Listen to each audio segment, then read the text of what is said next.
On the morning of November 12, 1942, the shoreline of Richmond, California carried attention that had nothing to do with enemy aircraft or naval guns. A steel hull sat poised above San Francisco Bay, its massive weight balanced on wooden ways slicked with grease. To the untrained eye, it looked like any other cargo ship. To the men and women gathered along the fence line, it represented something far more unsettling. This vessel had not taken months to build. It had not even taken weeks. It had taken less than 5 days. The ship was named Robert E. Peary, after the American explorer who had chased the edges of the known world. The name was fitting. What stood before the crowd was not merely a ship, but an expedition into uncharted industrial territory. Behind it stood more than 1,000 workers, many of whom had never seen the ocean before the war. They were clerks, farmhands, students, and housewives transformed into shipbuilders almost overnight. They had not inherited their skills from fathers and grandfathers. They had learned them in crash courses measured in days, not years. To understand why this moment mattered, one must return to the winter of 1940, when the Atlantic Ocean was becoming a graveyard. German submarines were sinking merchant ships faster than Britain could replace them. Each torpedo did more than destroy steel and cargo. It erased food, fuel, ammunition, and time. The British Empire was bleeding logistics, and starvation loomed as a real strategic threat. Across the ocean, the United States was still officially at peace. Its shipyards were skilled, conservative, and slow. Building a cargo vessel the traditional way took the better part of a year. That pace might have been acceptable in peacetime. In a war of attrition, it was fatal. Into this crisis stepped a man who did not belong. Henry Kaiser was 58 years old and had never built a ship. His career had been forged in concrete and earth, carving dams out of rivers and highways through mountains. He was a master of scale, speed, and logistics, but to the maritime establishment, he was an amateur trespassing into sacred territory. When Kaiser promised to deliver 30 cargo ships in 2 years, experienced shipbuilders dismissed him as reckless. Some privately called him dangerous. Others assumed he would fail quietly and retreat back to dams and roads. Even his partnership with an established shipyard was viewed less as collaboration and more as containment, a way to keep an outsider from doing real damage. What none of them understood was that Kaiser's ignorance was not a weakness. He did not know what could not be done, which meant he never felt obligated to respect it. As his engineers studied traditional ship construction, they were struck by how little had changed in centuries. Ships were still built, like hand-crafted artifacts. Steel plates were joined by red-hot rivets hammered into place by crews whose coordination bordered on ritual. Tasks followed strict sequences. Nothing began until the previous step was finished. The entire process assumed that complexity required patience. Kaiser did not see tradition. He saw bottlenecks. One of his chief engineers had recently walked through an automobile factory in Detroit. There, cars moved steadily down assembly lines while workers repeated a single task with precision. Engines, frames, and bodies were built separately, then joined together in carefully timed choreography. To the shipbuilding establishment, the comparison was offensive. A ship was not a car. It floated, it bent, it lived in an unforgiving environment. Kaiser ignored the objections and asked a simpler question. Why could ships not be built the same way? The first heresy followed quickly. He proposed eliminating riveting almost entirely. In its place, he wanted electric arc welding. Welded hulls were controversial, even feared. Naval authorities worried about cracks, brittleness, and catastrophic failure at sea. Some navies forbade welding outright. To bet the supply lines of a global war on an unproven technique felt irresponsible. But the math was brutal. A skilled riveting crew could install a few hundred rivets a day. A single ship required close to 1 million. Welding replaced thousands of hammer blows with a continuous seam. It was faster, required less specialized labor, and could be taught quickly. The question was no longer whether welding was ideal. It was whether the Allies could survive without it. Reluctantly, approval was given, not because the idea inspired confidence, but because the alternative guaranteed defeat. What rose on the Richmond mudflats in 1941 did not resemble a traditional shipyard. There were no long, narrow building slips designed for sequential construction. Instead, the yard spread outward like a factory floor. Vast open spaces were dedicated to prefabrication. Steel sections were built whole, not piece by piece.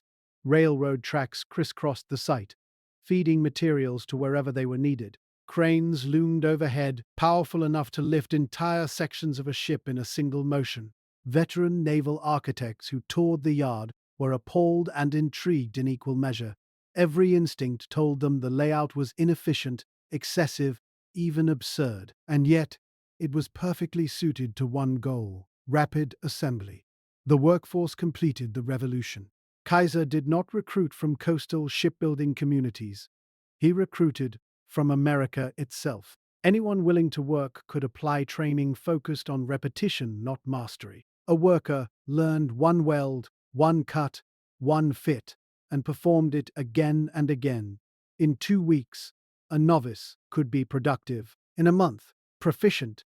By late 1941, tens of thousands were employed, most with no maritime background at all. The war had not yet reached American shores, but the transformation was already underway. At first, progress was cautious. The earliest ships took months to complete, but with each hull, the process sharpened. Crews learned. Mistakes were eliminated. Sections were built simultaneously, instead of sequentially. While one team assembled an engine in open air, another built the hull that would receive it. When both were ready, cranes lowered the entire assembly into place in hours. Numbers that once seemed fixed began to collapse. Construction time fell from months to weeks. Then today's traditional shipyards watched with disbelief as these so-called amateurs matched and then surpassed their output. What they had believed required generations of skill was being accomplished by systems and organization. Competition soon followed. Kaiser's yards began racing one another not for profit, but for proof. Records were broken, then broken again. What had begun as necessity became expectation. Speed was no longer extraordinary. It was standard. When a senior naval official casually remarked that shipbuilding still lagged behind other industries, it was taken as a challenge. A single yard proposed something unprecedented: build a complete ship in under 10 days. From the moment the keel touched the ways to the moment it entered the water, preparation was exhaustive. Every section was completed in advance, every weld planned, every shift coordinated. When construction began just after midnight, the yard did not sleep.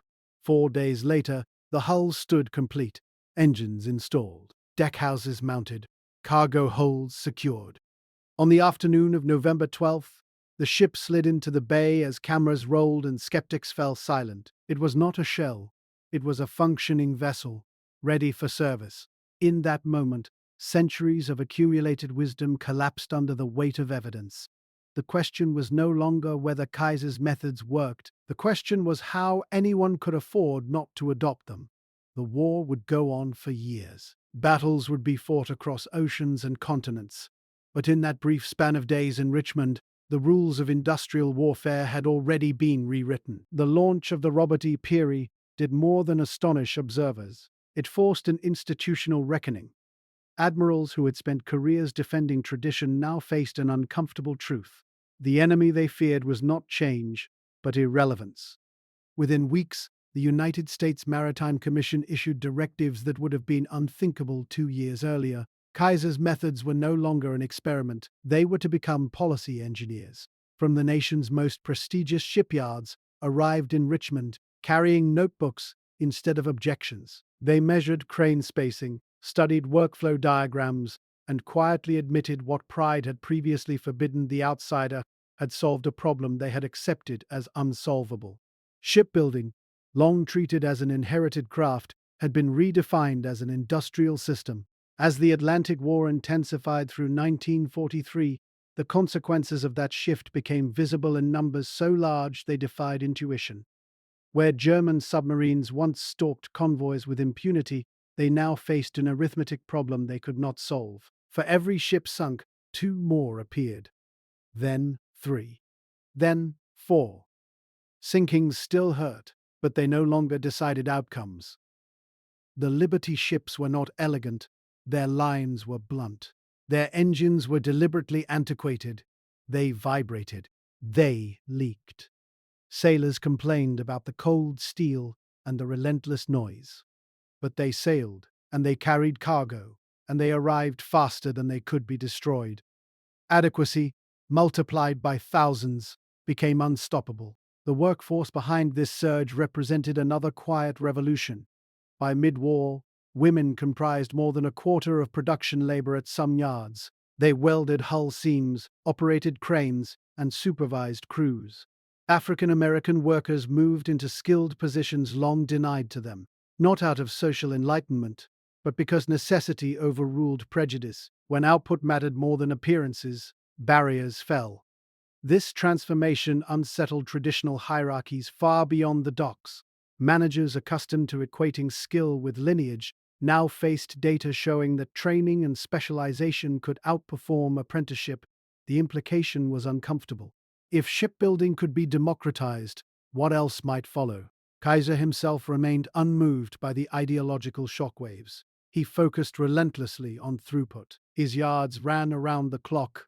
3 shifts blurred into one continuous operation. Christmas passed with whistles still blowing and torches still flaring.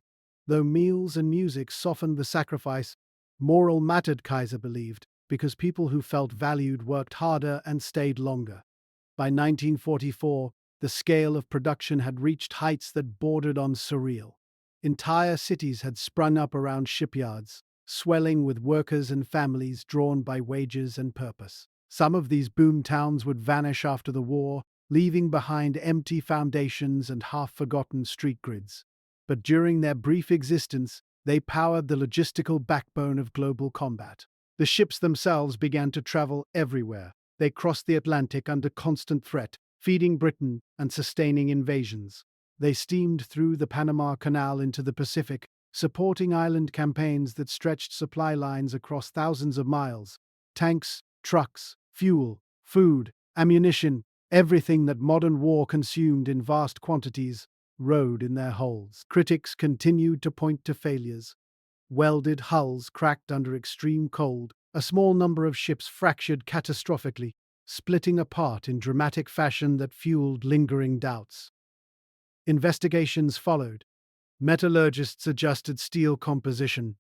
Welding procedures were refined, the failures diminished, and then largely disappeared. What might once have killed the program instead improved it.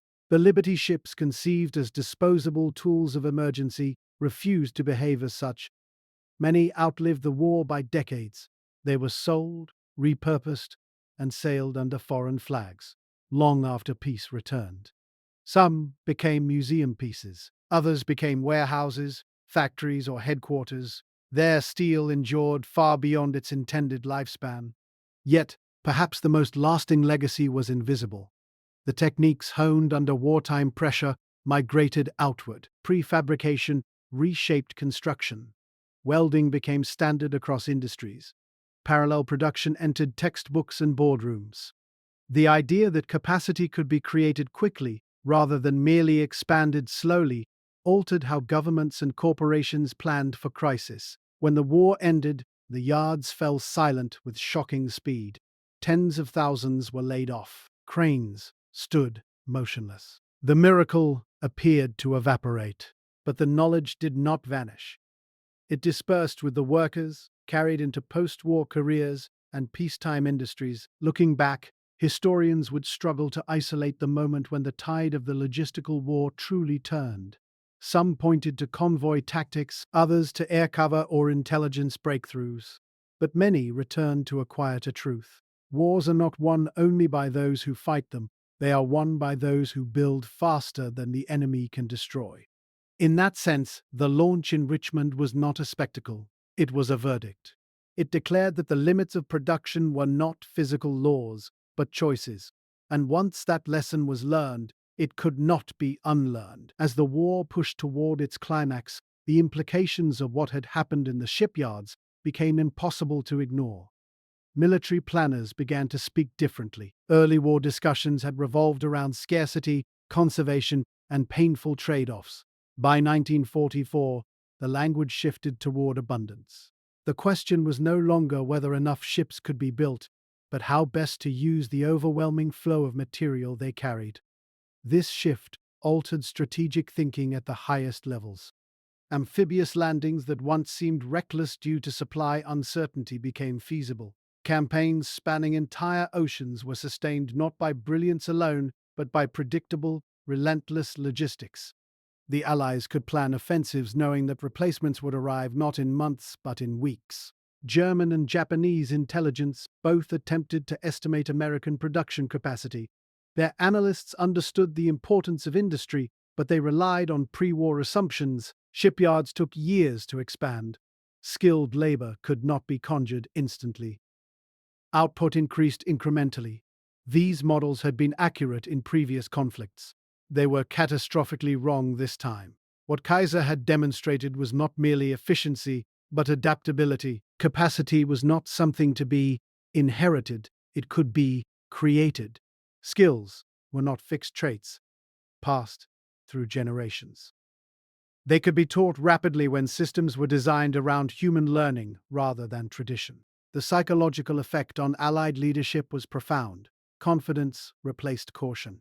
Losses, while still tragic, no longer carried the same strategic weight. When a convoy was attacked, replacements were already underway before the survivors reached port. The enemy could still inflict pain, but no longer dictate outcomes.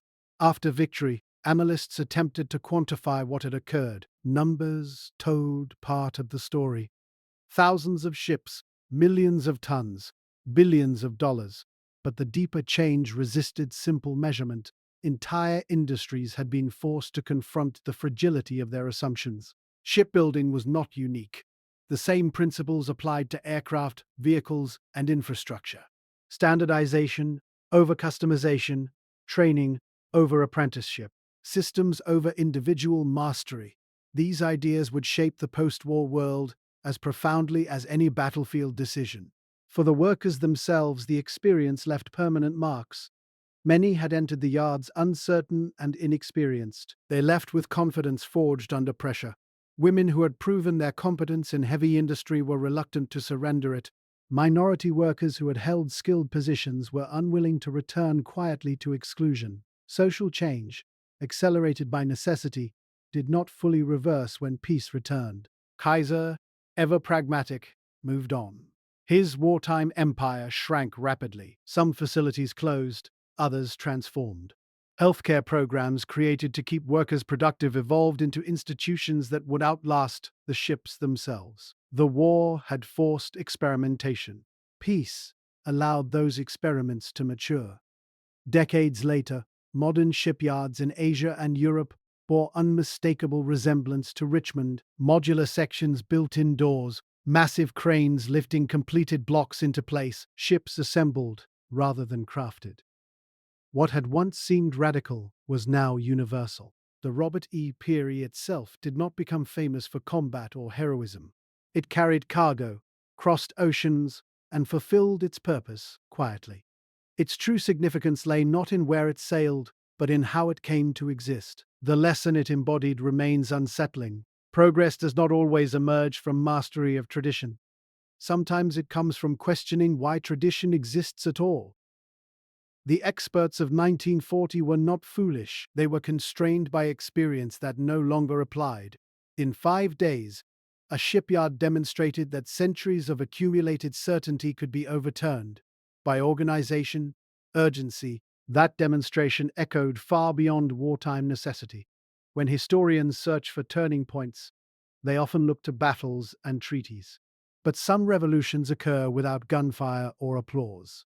They happen in factories, yards, and workshops, where assumptions quietly collapse under the weight of results. The Liberty ships are mostly gone now, rusted away or resting on the seabed. But the idea they proved, that limits are often self-imposed, endures wherever humans attempt what experts insist cannot be done.